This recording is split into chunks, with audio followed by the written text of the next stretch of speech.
Good morning students. हमारे पास पहला question है सेट 3 का। Question number 1, the plates P1 and P2 of a 2 microfarad capacitor are at potentials this and this. The charge on the plate P1 will be। ठीक है, तो question number 1,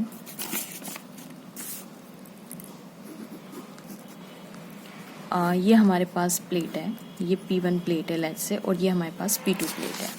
okay, अब ये बोला हुआ है ये प्लस 25 वोल्ट है, ये माइनस 25 वोल्ट है ना, दो प्लेट दी हुई है। अब उन्होंने चार्ज पूछा है P1 पे, तो चार्ज क्या होता है, सबसे पहले हमें C दिया हुआ है ऑफ 2 माइक्रोफेराड। 2 माइक्रोफेराड मतलब 2 × 10⁻⁻6 फेराड। और फिर हमें पोटेंशियल डिफरेंस भी देखे रहेगा। देखिए पोटेंशियल डिफरेंस है यहाँ पे, Q = C × पोटेंशियल डिफरेंस होता है। तो पोटेंशियल डिफरेंस दोनों प्लेट के बीच का कितना है, एक का ये है potential difference, so that will be equals to 50 है ना, 50 वोल्ट। तो Q कितना होता है, C × डेल्टा V। C की वैल्यू कितनी है हमारे पास, C की वैल्यू है 2 × 10⁻⁻6 × 50 वोल्ट, दैट इज 2 5 10 यानी 100 × 10⁻⁻6। देखिए 2 0 से यहाँ पे गए तो आंसर बचेगा 10⁻⁻4 कूलम्स। अब ये क्योंकि ऑप्शन में नहीं है तो थोड़ा सा इसको कन्वर्ट करते हैं। ये 10⁻⁻4 को मैं लिख सकती हूँ 10⁻3 10⁻1, ऐसा कर सकते हैं हम लोग। क्यों, क्योंकि अगर बेस सेम होता है तो पावर ऐड होती है ना, आंसर -4 ही आएगा। लेकिन देखिए इसको मैं मिली लिख सकती हूँ क्योंकि 10⁻3 मिली होता है, तो 10⁻1 मिली कॉलम हो गया। अब इसको मैं लिख सकती हूँ 1/10 और that is equals to 0.1 millicoulomb. तो ये क्वेश्चन नंबर 1 का सही ऑप्शन था बी पार्ट। अब क्वेश्चन नंबर 2 और क्वेश्चन नंबर 3 आपके जो सेट है 5 5 3 1, ये सेट के क्वेश्चंस हैं और ये मैंने सारे अपलोड करके डाले हुए हैं, तो मैं यहाँ पे नहीं कर रही हूँ। आप मैं लिंक डिस्क्रिप्शन बॉक्स में डाल दूँगी, तो सारे सॉल्व्ड है, आप जाके देख सकते हैं। ओके, सिर्फ मैं यहाँ पे वही क्वेश्चंस कर रही हूँ जो इस सेट में अलग है, और इस सेट में जैसे ऑब्जेक्टिव जितने भी हैं तो कुछ 2-4 ही ऑब्जेक्टिव्स है जो इस सेट में यानी ये वाले सेट में अलग पूछे हुए हैं, तो वो वाले मैं ऑब्जेक्टिव्स कर देती हूँ। बाकी सारे क्वेश्चन सेम है, आप चेक कर सकते हैं, तो वो मैंने इसमें सॉल्व कर दिया है ना। So let's go to question number 4, क्योंकि ये डिफरेंट इस सेट में। Which of the following is a diamagnetic substance. Diamagnetic substance कौन से होते हैं, जिसके जो पेयर वैलेंस शेल में जो इलेक्ट्रॉन्स होते हैं वो पेयर्ड अप होते हैं। पेयर अप होने की वजह से क्या करते हैं, एक्सटर्नल मैग्नेटिक फील्ड को अपोज करते हैं। ठीक है, अब ये डायमैग्नेटिक होते हैं। अब गैडोलिनियम जो होता है वो पैरामैग्नेटिक है, इसके पास 7 अनपेयर्ड इलेक्ट्रॉन्स होते हैं। सोडियम जो है आपको पता है पैरामैग्नेटिक है, क्योंकि उसके आउटरमोस्ट शेल में भी एक इलेक्ट्रॉन होता है ना, इसमें सारे के सारे पेयर्ड अप होने चाहिए वैलेंस शेल के इलेक्ट्रॉन। कॉपर क्लोराइड जो है वो भी पैरा है, ठीक है। और सोडियम क्लोराइड इसका सही ऑप्शन है। सोडियम क्लोराइड कैसे सोडियम क्लोराइड ऑप्शन है, तो चलिए डिस्कस कर लेते हैं। क्वेश्चन नंबर 4, सोडियम क्लोराइड पहले तो हम देखें बनता कैसे। तो पहले हम सोडियम की बात कर ले, तो सोडियम का एटॉमिक नंबर होता है 11। 11 का मतलब है इसके पास है 1s2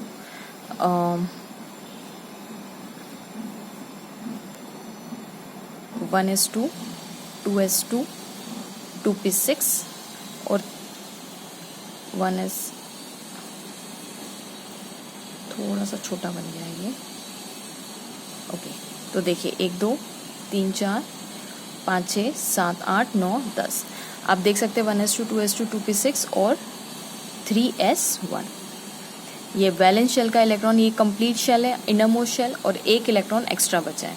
ठीक है, अब क्लोरीन की बात कर लेते हैं। क्लोरीन के आउटरमोस्ट शेल में कितने होते हैं, 17 होते हैं, राइट। तो हम इसकी बात कर लेते हैं 1s2 2s2 2p6। तो पहले यहाँ पे कर लेते हैं 1 2 3 4 5 6 7 8 9 10, 1s2 2s2 2p6 3s2। ठीक है, और 3s2 के बाद हम जाएंगे 3p5 की तरफ, क्योंकि देखिए 1 2 3 4 5 6 7 8 9 10 11 12 11 12 13 14 15, ओके 16 एंड 17, ये हो गए 17 इलेक्ट्रॉन्स। तो अब देखिए इसके भी आउटरमोस्ट शेल में, जैसे मैंने बोला ही था कि सोडियम जो है वो पैरा में आता है, तो देखिए ये आउटरमोस्ट शेल में एक इलेक्ट्रॉन है, इसके भी आउटरमोस्ट शेल में एक इलेक्ट्रॉन है। तो इंडिविजुअली की बात नहीं करते। अब यहाँ पे हमने एक सोडियम क्लोराइड की बात करें, तो सोडियम क्लोराइड बनेगा कैसे, जब Na पॉजिटिव मतलब Na अपना एक इलेक्ट्रॉन दे देगा इसको, और क्लोरीन एक एक्सेप्ट कर लेगा, तब जाके NaCl बनता है।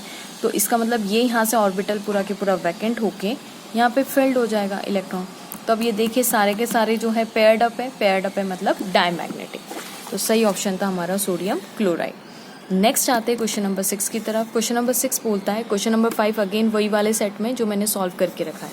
ओके, अब क्वेश्चन नंबर 6 की बात कर लेते हैं। The average value of the alternating voltage is this over it's half cycle is. अब एवरेज वैल्यू हमसे पूछी गई है। कौन से क्वेश्चन नंबर 6 हम सॉल्व कर रहे हैं। So let's start doing it. Question number 6। अब देखिए एवरेज वैल्यू हमसे पूछी गई, ये फुल साइकिल है हमारी, ये हमारा मैक्सिमम V0 है, हमें यहाँ से यहाँ तक के टाइम में एवरेज वैल्यू पूछी गई है। तो एवरेज वैल्यू ऑफ वोल्टेज जो होती है वो होती है 2V0 अपॉन पाई। V0 की वैल्यू हमें क्वेश्चन में देके रखी है, दैट इज़ 157 और इसकी वैल्यू अगर आप रखेंगे 22/7 और इसको ऊपर करेंगे, so your answer will be 99.999 something आएगा, which is nothing but equals to 100 के पास आएगा। ठीक है, ये वोल्ट में। तो सही ऑप्शन इसका है 100। आप सॉल्व करके देख सकते हैं। ठीक है, ये किसकी वैल्यू है, this is the value of V0, the average value of the alternating voltage. तो अल्टरनेटिंग वोल्टेज की एवरेज वैल्यू ये होती है। ठीक है, क्वेश्चन नंबर 7 अगेन वो सेट का है और मैंने सॉल्व करके रखा है। ठीक है, हम क्वेश्चन नंबर 8 की तरफ चलते हैं जो इसमें डिफरेंट है। A plane electromagnetic wave is travelling in air in +x direction. Okay, wave कहाँ ट्रेवल कर रही है, x डायरेक्शन में ट्रेवल कर रही है। At a particular moment it's electric field is along +y direction. At that moment what will be the magnetic field. तो आप लोग जानते हैं जो वेव ट्रेवल करती है, वेव ट्रैवलिंग डायरेक्शन जो होता है that is equals to E cross B, यानी इलेक्ट्रिक और मैग्नेटिक फील्ड का परपेंडिकुलर वेव ट्रैवल करती है। तो हम इलेक्ट्रिक फील्ड उसमें कहाँ दिया हुआ है, +y डायरेक्शन, +y मतलब J डायरेक्शन, और wave travelling in x direction, ये डायरेक्शन। तो B कितना निकलेगा, आप लोगों ने सर्कल भी पढ़ के रखा हुआ है, I J और ये आएगा K। ठीक है, एरो ऐसा बनेगा। अब अगर हम इस एरो को फॉलो कर रहे हैं तो विल गेट प्लस साइन। अब मुझे देखिए चाहिए I, इन दोनों का क्रॉस प्रोडक्ट I बनना चाहिए।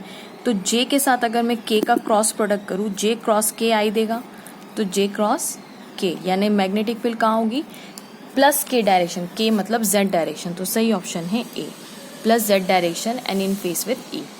क्वेश्चन नंबर 9 अगेन सेम है और हम बात करते हैं क्वेश्चन नंबर 10 की।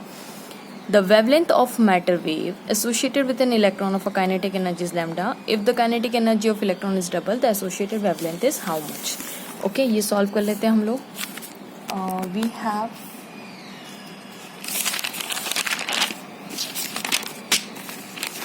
okay, next question, question number this is the question number है मेरे पास 10।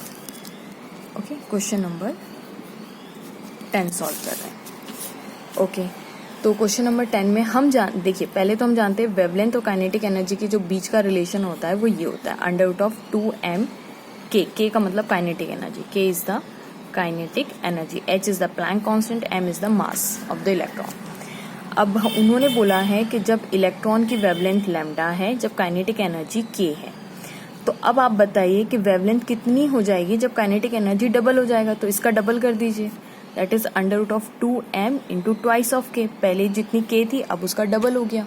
ठीक है, तो अब यहाँ से हम लोग √2 को बाहर निकाल लें, तो h अपॉन √2mk, 2 को √2 को बाहर निकाल लेते हैं। देखिए एक 2 को बाहर निकालिएगा क्योंकि हमें इन दोनों में रिलेशनशिप डेवलप करवाना है। ठीक है, 2 2 बाहर नहीं, 4 करके 2 को मत निकालिएगा, है ना। तो √2 बाहर निकल गया, ये बच गया। अब ये किसके बराबर है, this is equals to nothing but first equation में देखिए लैम्डा के बराबर है, तो लैम्डा अपॉन √2 हो जाएगा।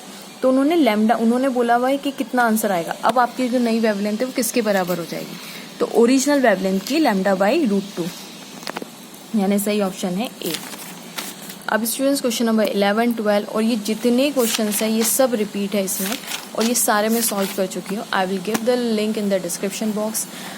छोटी सी एक रिक्वेस्ट थी, please if you can subscribe the channel, बहुत मोटिवेशन मिलता है, बहुत अच्छा लगता है जब सुबह उठो और एक न्यू सब्सक्राइबर ऐड होता है। तो I hope it gives you some, आप लोगों को भी अच्छा लग रहा होगा solution, and please don't forget to subscribe. Thank you so much.